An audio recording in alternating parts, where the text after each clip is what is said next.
Thank you for joining us for Pet Connect. I'm Tara Douglas.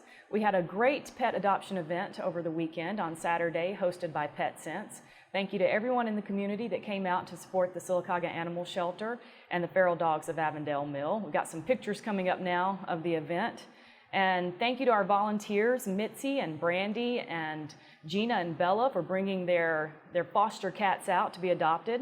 I'm making that kitten there with that gentleman as our viewer pet of the week. We had 4 adoptions, one of which was that cat. And if you are looking for a cat, we still have 4 cats available at PetSense in the cages there to the left as you walk in the door. And we also have cats at the shelter. You can contact Feral Dogs of Avondale Mill through their Facebook page or through their email, theferaldogsofavondalemil@gmail.com. So if you're ready to add a cat to your family, there are plenty out there. Now that's a puppy that was there that day, but we had a great day with all of these kittens that were available. Now we're excited to have our special guest on here today. We have Dennis and Debbie Hill from the Coosa County Animal Shelter.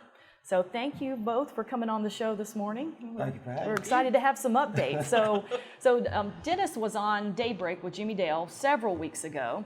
And so for those that didn't get to see the Daybreak or haven't caught the video on YouTube, give us a rundown of what you're doing there with the Coosa County Animal Shelter. Well, this whole movement started about 1.5 years ago.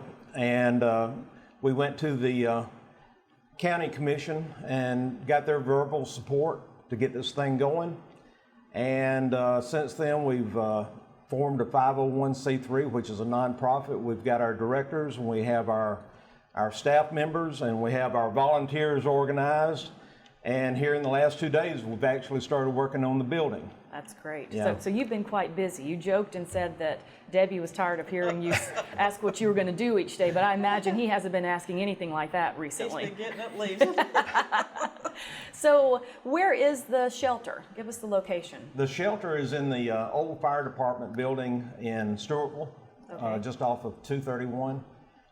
It's been vacant for about 20 years, and so as you can probably imagine, a building that's been vacant, it's got a lot of rotten wood in it, and so we've been tearing that out. We've been doing some renovative work on the roofing. Okay. We got some video or some pictures up Oh, yeah, now that great. you sent.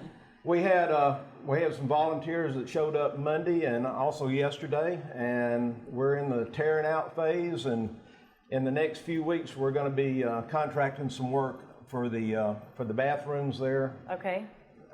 That's one of the bathrooms being torn out by Gordon, and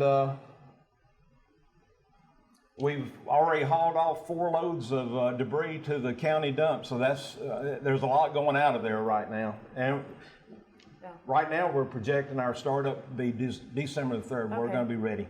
Now, how did you get this location? How did you decide on the old fire station?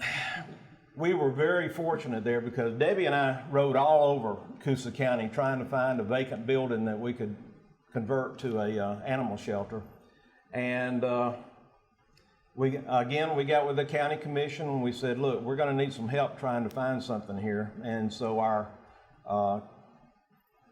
District 5 Commissioner, Lamar Daltrey, who is our commissioner, got with us, and he got with the local fire department chief, Wendell Weathers, and this vacant building, which is only 3 miles from our house, I had never thought about that being an animal shelter, but when we went down there and looked at it, it was fantastic. So they gave us a $1 a year lease on it, and Oh, we're that's happy. great. Yeah. Well, that's quite fortunate to find a space like that and to have it be such a great space Absolutely. for an animal shelter. So when you get it done, what kind of space will you have? How many dogs can you have there at the shelter? We're going to have 17 kennels in the kennel area, which we're tearing out the false ceiling in the kennel area right now.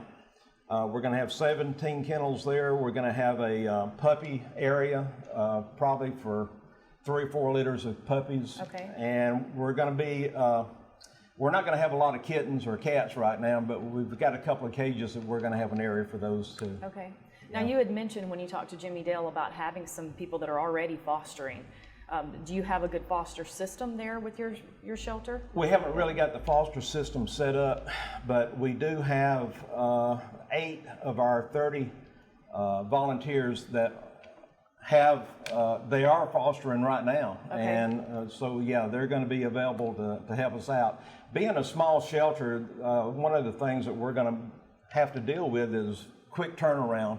And so the fostering system is going to be very important. Absolutely. Yeah. Now, the shelter is privately run. Correct. So you have to exist with volunteers Correct. and donations. So tell us about how you've been able to raise some money, what you've been able to do to get this shelter started, because it's phenomenal, actually.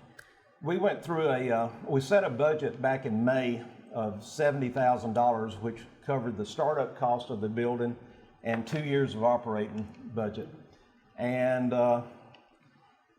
primarily our fundraising has been done by, Debbie has been on Facebook putting out requests for donations and that kind of stuff, and we've gotten some donations by way of Facebook. The county commission, the paper, which is the Coosa County News, they have been just fantastic in putting out the word that we need donations and that kind of stuff. And so we've gotten donations by way of that. Also, I got with each of the city councils, which is Kellyton, Goodwater, and Rockford. Mm-hmm. And again with the county commissioners, and they've all come through for us. That's great. Yeah. So you've been able to raise the funds that you need for now. Absolutely.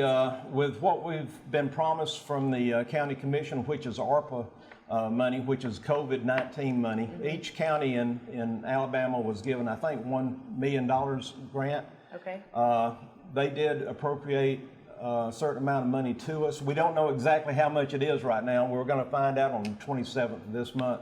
It's going to be either $30,000 minimum or a maximum of $50,000. Okay, because I'm sure it takes quite a bit of money to run a shelter and to take care of the dogs and cats that could be coming in. Absolutely. Now, where will most of these dogs be coming from? What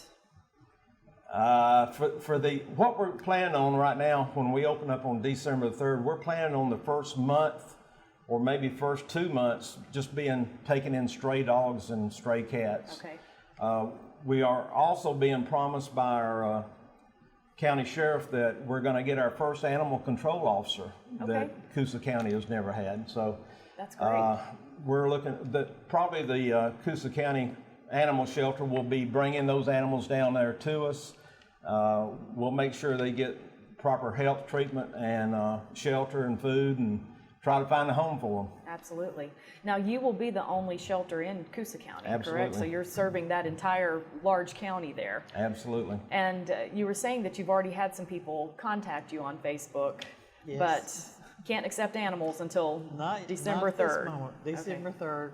And are you pretty confident on that date of getting everything ready at the station and having shelter going? The way it's looking, Good. I mean, they're moving on rather quickly. It looks like everybody's working really hard in those pictures. Yes, so they I are. imagine that you've got a good group there. Yeah. Where did you find your volunteers? Well, we had a volunteer meeting in April, and we put out the word that, hey, if you're interested in working at an animal shelter or helping us out, be down here at the Rockford building, at the 911 building, and we had right at 30 people show up and sign up for us. That's great. Oh, yeah.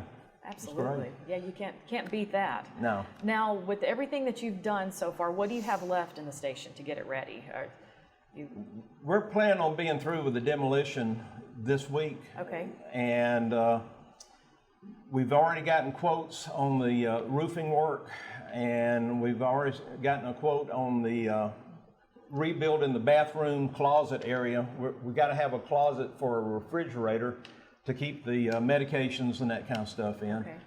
And so we're looking at basically October will be building back month, if you want to call it that. And then we're looking at November will be a fun month because we've got a lot of volunteers that said they like to paint, and that'll be a painting month for us. Good, so you'll be able to see a good finished product there and be excited to see that. Now, what kind of supplies, what kind of equipment do you still need? Well, Anybody that wants to donate any blocks for building kennels, Okay. we need all sorts of building supplies. Okay. That if anybody wants to donate them, Okay. we do. Well, one of our ladies that's on our board came up with some cots that she had made for her dogs. And so we're going to, when we get closer to the date, we're going to be looking for bedding and stuff like that for the animals. Okay. Things like that. And I'm sure that'll be an ongoing need to Yes. get bedding and food Yes. and all We the still supplies. need like refrigerators, a couple of refrigerators, and we need. There you A go. lady told us about, she uses an old chest type deep freezer that doesn't work anymore. Okay. It's a great storage for your dog food because bet it is. nothing can get in it. That's- So it works out great. So we're looking for things like that. Okay. Any kind of supplies we need. Okay, donated. that's great. So how can people contact you? Is it mainly through Facebook? Through or- Facebook, the phone number is 256-391-7192. They can call it or leave a message.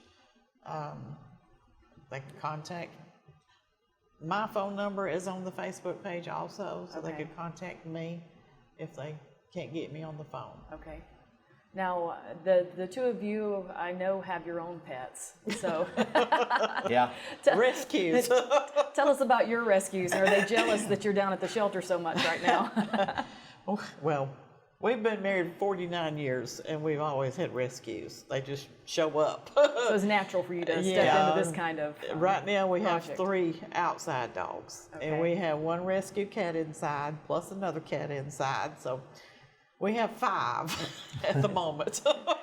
It's always amazing how quickly you can acquire It animals is. when you're in It the rescue is. community. And the funny thing about it is we found out, we thought we had a lot of rescues, but when we started talking to some of these volunteers, we found out 5 is nothing. I mean, we've got people that's got 15 animals that they're, in fact, one of our staffers has already got, what, 12, She's got I think. 9 puppies that showed up, and she kept them, and she's raising them. Yeah. Absolutely. You know? And it's so nice to have people Oh, step yeah. up and help with the It problem. is. Because if It we could get is. spaying and neutering as a common thing that happens, we wouldn't have this issue. But True. Absolutely. it's so And nice that's gonna be a big part of this animal shelter also, is the spay and neuter. Right. Great.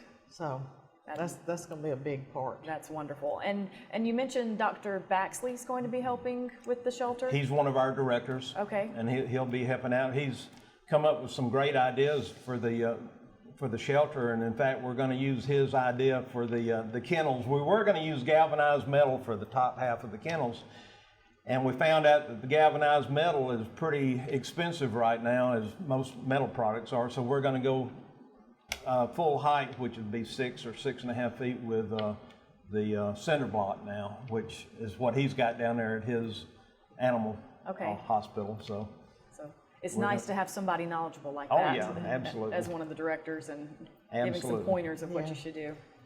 So we've been very fortunate to receive a lot of help from the local community. Feral Dogs of Avondale Mills has really helped us out. They gave us a $600 donation a couple of weeks ago with their Butts for Mutts. absolutely, yeah, they were able to raise $600 for you and $600 that was for the very Silicon Animal unexpected and Shelter. very appreciated. Yeah. Awesome. That's great. Well, we're all in this community together to try to help the stray dog and cat population. So Absolutely.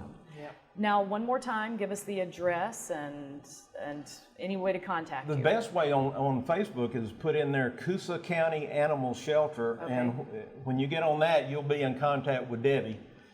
I don't get on contact. I don't answer stuff on there unless she says, "Hey, Dennis, you need to answer this one." Answer this one right here." You know, that's the best way, or the telephone number. Well, you can give her the address. And the address is 5520 Coosa County Road 41, Sylacauga, Alabama 35151. Great. Well, I certainly wish you both the best with this endeavor that I'm sure has consumed your life over the last year. But I know that you're happy to do it, and we appreciate you as part of this general community Right. and what you're doing to help. So, so go on their Facebook page and certainly think about supporting the Coosa County Animal Shelter, and let's help them get that shelter going so that they can meet that December 3rd deadline that they've set for themselves. And thank you so much for joining us for Pet Connect. We will see you next week.